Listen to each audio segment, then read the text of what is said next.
mwisho unakuwa sio mzuri. Amina.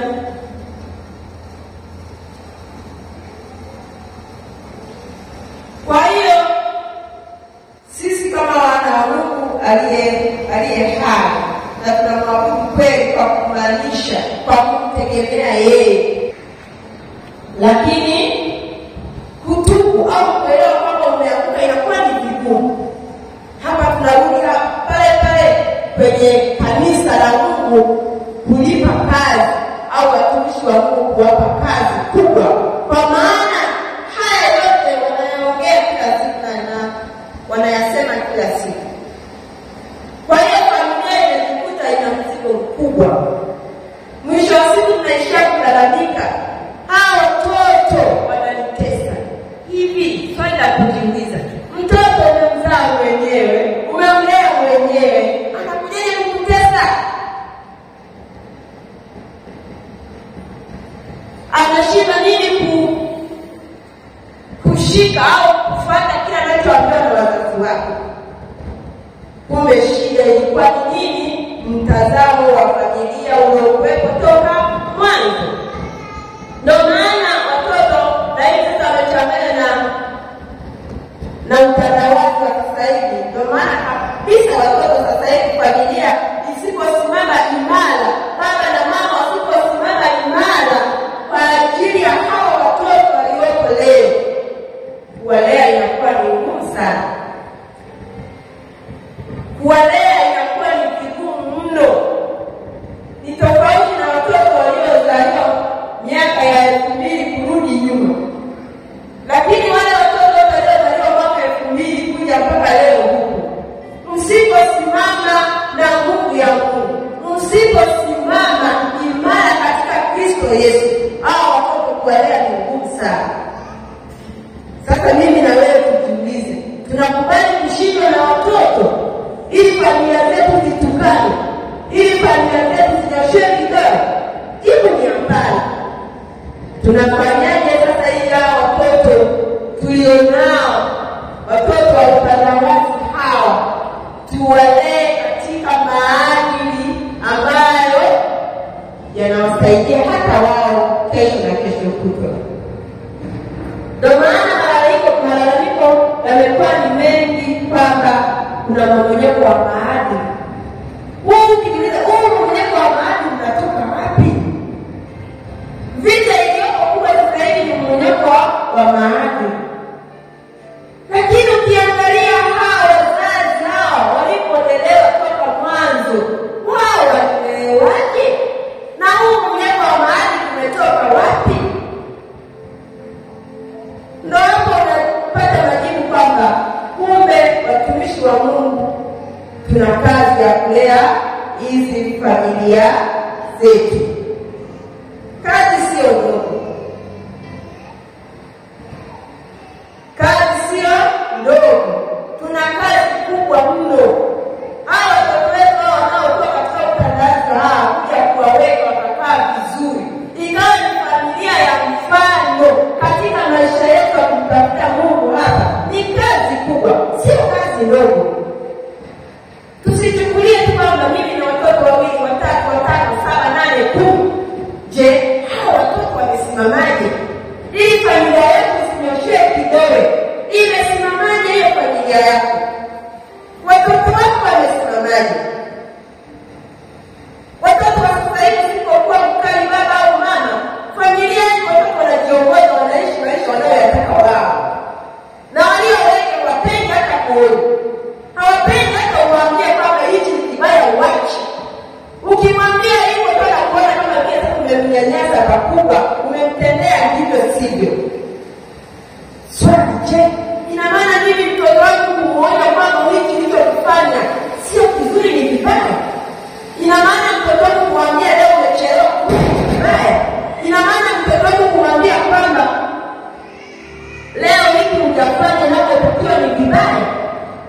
Ina maana kumwambia mtoto wangu leo umelala nje ya nyumba, utakiwi kufanya hivyo, kwani ni vibaya? Mzazi unaona kabisa uko sawa, lakini mtoto anakuchukulia ndivyo sivyo. Baba ni mkali sana, mama ni mkali sana, wanafuatilia mimi,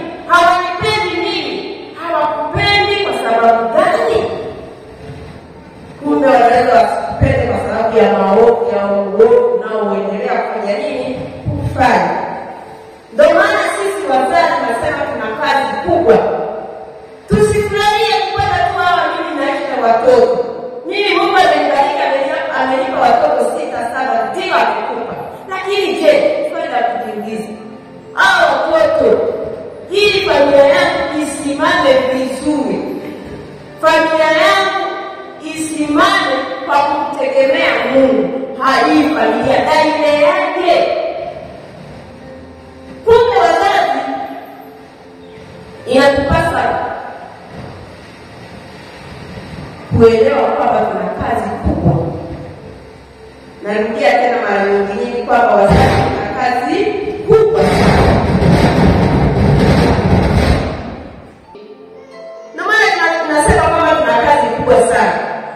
Tusichukulie tu kwa kwamba kila mmoja atakuwa atajijua mwenyewe. Sio kujijua. Inatakiwa wewe mtengenezee msingi imara toka mwanzo. Mtoto akikua katika msingi imara kumjua Yesu Kristo, naye ataendelea hivyo hivyo katika maisha yake. Naye atakuja kuwa na familia yake, na familia yake naye ataendelea hivyo hivyo msingi wa yeye alipolelewa. Tujitofautishe wapendwa. Familia za Wakristo zitatofautiana basi na wale ambao hawajamwamini Mungu. Lakini leo tumekuwa ni familia zote ziko sawa. Familia ambayo haijamwamini Mungu, watoto wanapoishi ni sawa. Familia ya wale wanaoamini Mungu, watoto wanapoishi ni sawa. Baba na mama wanapoishi wote ni sawa. Tunashindwa sasa kutofautisha kwamba hizi familia tofauti yake ni nini? Haleluya. Kwanza tofauti ya hizi familia ni upi? Kwa maana maisha yetu tunayoishi kama familia yanaendana na familia ambayo hata haimwamini Mungu. Kama ni kwa waganga wote tunaenda. Nikaongezeka kama lenyewe na nikakuzidi na akili. Lenyewe kanisani madini lakini wewe umeenda kwake. Sasa kuzidi akili hapo. Ni kwa nini sasa leo familia zetu hazitofautiani? Tunafeli wapi wazazi kama familia? Baba mama unafeli wapi? Ni kwa nini familia zetu hazitofautiani na familia ambazo hazijamwamini Yesu Kristo? Watoto wetu wanaishi tu maisha ya watu ambao hawajamwamini Yesu Kristo. Lakini hizo ni familia za walokole, familia za watu wanaoenda mbinguni, familia za wale wanaotafuta Yesu Kristo. Tuko kwenye maombi usiku na mchana tunaomba, lakini watoto wetu bado tuna kazi ya kuwarudisha kwa Yesu Kristo, tena kubwa sana. Mungu atafanya wapi? Ufanye kwanza wewe kama mzazi. Sehemu yako ufanye kwanza. Ili Mungu akija kufanya yeye sasa anafanya na anamalizia kwa kuona kwamba wewe mzazi umefanya nini kwa katika familia yako. Na familia yako hiyo umeikaje. Kwa hiyo tunapaswa tujitofautishe. Familia za Wakristo zitofauti na familia ambazo hazimjui Kristo.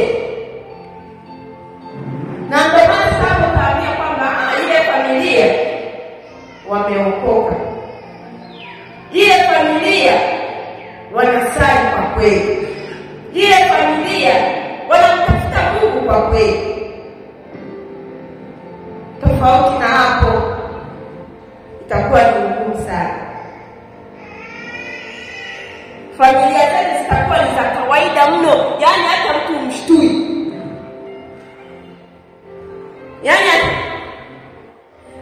inakuwa ni familia ambayo hata mtu anayeenda kwa waganga, anayetumikia shetani, yani hata umshtui. Ni kwa sababu gani? Familia yako haitofautiani na familia yake. Unapoishi wewe ndipo anapoishi yeye. Kwa hiyo hakuna cha kujifunza kutoka kwako wewe Mkristo unayesema kama mimi nimeokoka. Yaani haoni kitu cha kujifunza. Baba anapoishi maisha yake ni kama watoto wake wakumi wanapoishi.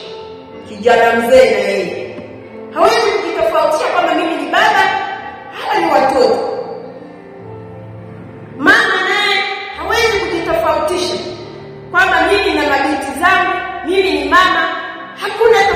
ya mama na binti wa familia hiyo. Wote uko sawa tu. Hivi kaswali kakujiuliza jamani? Au najiulizaga mimi tu? Yaani mimi nikijiuliza yote hayo, na maana ndio anasema kwamba nina kazi kubwa ya kusimama katika familia. Lazima tofauti iwepo tu. Lazima kama mama, kama baba, lazima usimamie kweli ya Kristo. Ukisimamia kweli ya Kristo na watoto na wenyewe watajua kwamba nikifanya hivi baba akijua moto unawaka. Nikifanya hivi mama anajua moto utawaka. Lakini sasa unakuta watoto tunao masebeni wetu. Alipovaa mtoto ndivyo alipovaa baba. Ndivyo